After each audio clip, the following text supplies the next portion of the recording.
देखो, मैं इस मूवी को देखने के बाद सिर्फ यही कहूँगा कि हाँ भाई, मतलब 50-50। क्योंकि देखो, इस मूवी में बहुत सारे माइनस पॉइंट्स भी है और प्लस पॉइंट्स भी। हम एक एक करके इन सारे चीज़ों के बारे में बात करेंगे। हेलो, अस्सलाम वालेकुम, जय श्री राम गाइस। स्वागत है आपका फिर से एक बार पीएम हसन के चैनल में। आज हम बात करने वाले हैं एक ऐसे मूवी के बारे में जहाँ पर हम देखने वाले हैं कई सारे खतरनाक वैम्पायर्स को। अब देखो, हमने तो वैम्पायर्स की कई सारी मूवीज़ देखी है, जैसे कि तुम्हारा ट्विलाइट हो गया, उसके बाद तुम्हारा अंडरवर्ल्ड हो गया, और भी कई सारे मूवीज़। पर क्या हम इस मूवी में कुछ नया और अलग देखने वाले हैं? खैर, वो तो मूवी देखने के बाद ही पता चलेगा। और हाँ, मूवी का नाम है फ्राइडे नाइट। तो चलो देर किस बात की, फ़ोन को लेकर किसी एक जगह पे बैठ जाओ और वीडियो को स्टार्ट करते हैं एक छोटे से इंट्रो के साथ।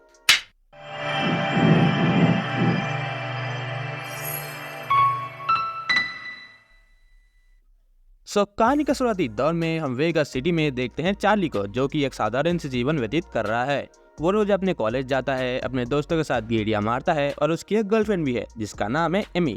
कितनी क्यूट गर्लफ्रेंड है यार, ऐसी गर्लफ्रेंड मिल जाए तो जिंदगी बन जाए। ओके। तो इसके बाद हम देखते हैं एक दिन चार्ली के क्लास का एक लड़का गायब हो जाता है, और चार्ली का दोस्त एड उसको कहता है कि चलो हम उसे ढूंढने जाते हैं, और मुझे पता है कि उसको एक वैम्पायर ने ही गायब किया है, जो कि तुम्हारा नेबर है जेडी। अब उसको ये बात पहले से ही कैसे पता थी, मैं नहीं जानता। तो इस बात को सुनकर ऑब्वियसली चार्ली को ये एक मजाक लगता है, पर फिर भी वो एड के साथ मिलकर उस लड़के को ढूंढने जाता है, पर उनको वहाँ पर कुछ भी नहीं मिलता। और उसी रात जब एड अपने घर जा रहा था, तो जेरी ने यानी कि उस वैम्पायर ने उसको काट कर अपने जैसा बना दिया।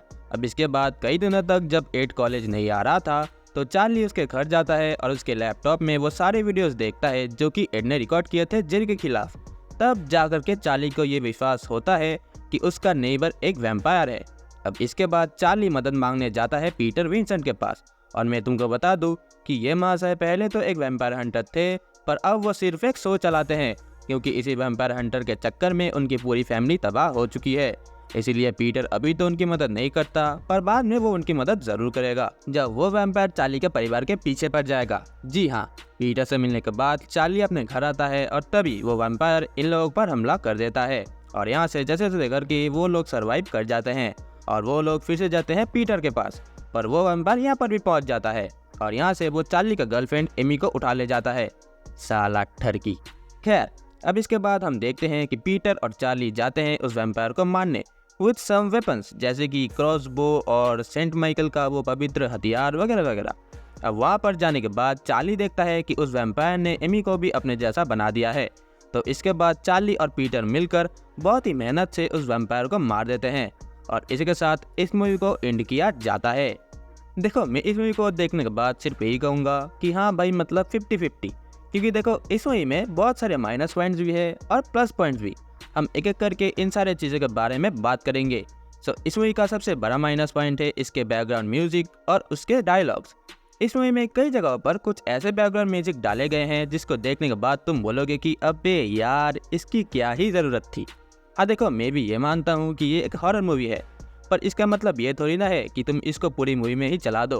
पहले के कुछ सीन्स को छोड़कर यहाँ पर हर एक सीन को स्कैरी दिखाने की कोशिश की गई है, वो भी जबरदस्ती, जो कि रद्दी पर भी स्कैरी नहीं थे। मम्मी पापा, मैं तो डल गया। अबे साला, वो वैम्पायर तुम्हारे इजाजत के बिना तुम्हारे घर के चौखट तक को नहीं लांग सकता, और तुम यहाँ पर डरे जा रहे हो बेफालतू। अब इसके बाद आते हैं इसके डायलॉग। अगर तुम इस मूवी को गूगल पर सर्च करो तो तुम्हारे सामने ये लिखा आएगा कि ये एक हॉरर और कॉमेडी मूवी है। ठीक है, एक बार के लिए मैं ये भी मान लेता हूँ कि ये एक हॉरर मूवी है, पर भाई इसमें कॉमेडी कहाँ गई? कॉमेडी तो दिखी नहीं मुझे। देखो, यहाँ पर दो पॉसिबिलिटीज हो सकते हैं, या तो स्क्रिप्ट राइटर ने ही इसके कॉमेडी वाले पार्ट्स को अपने भोजन बनाकर खा लिया है, या फिर इन एक्टर से ही कॉमेडी वाले पार्ट्स अच्छी तरीके से डिलीवर हुए ही नहीं हैं। अब देखो, एक कहावत है ना कि साला ढूंढने जाते हो भगवान भी मिल जाते हैं। तो यहाँ पर भी कुछ अच्छे प्लस पॉइंट्स है। सबसे पहले, इस मूवी में तुम बहुत ही कम एडल्ट वाले सीन्स देख सकते हो। मतलब उतने भी बुरे सीन्स नहीं हैं, जो कि लगभग हर एक वैम्पायर वाले मूवीज में हम लोग देखते हैं। जैसे कि कुछ वैम्पायर ठरकी होते हैं, कुछ को अपने खानदान को और भी बढ़ाना होता है, तो ये वाला जो पार्ट है वो यहाँ पर बहुत ही कम है। और इसके बाद वो रोशनी वाली थ्योरी कि वैम्पायर सूरज की रोशनी में आते ही जल जाते हैं, तो यहाँ पर इन सीन्स को उतने ड्रामेटिकली नहीं दिखाया गया है कि मतलब स्लो मोशन में एक वैम्पायर मर रहा है तो मर ही रहा है, उसी सीन में मूवी का आधा घंटा चला गया। तो ये वाला पार्ट भी मुझे बहुत अच्छा लगा। और इसके बाद आता है इसके VFX, जिसको बहुत ही अच्छी तरीके से यूज़ किया गया है।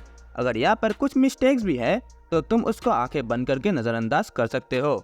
देखो ये तो सिर्फ मेरी ओपिनियन थी, पर फिर भी अगर तुम्हें मुझ पर यकीन नहीं है तो तुम जाओ सबसे पहले तुम फ्राइडे नाइट 1985 वाली मूवी को देखना और फिर इस वाली को, तो तुम्हें खुद इनके डिफरेंस पता चल जाएंगे। और फिर तुम भी अपना ओपिनियन कमेंट्स में ज़रूर बताना। और अगर वीडियो पसंद आई हो तो लाइक करना मत भूलना। और अगर इस चैनल पर तुम नए हो तो अपनी पूरी पर्स की मदद से इस चैनल को सब्सक्राइब कर दो। अब मैं चलता हूँ, मैं तुमसे फिर मिलूंगा किसी नए वीडियो किसी नए टॉपिक के साथ। तब तक के लिए अलविदा।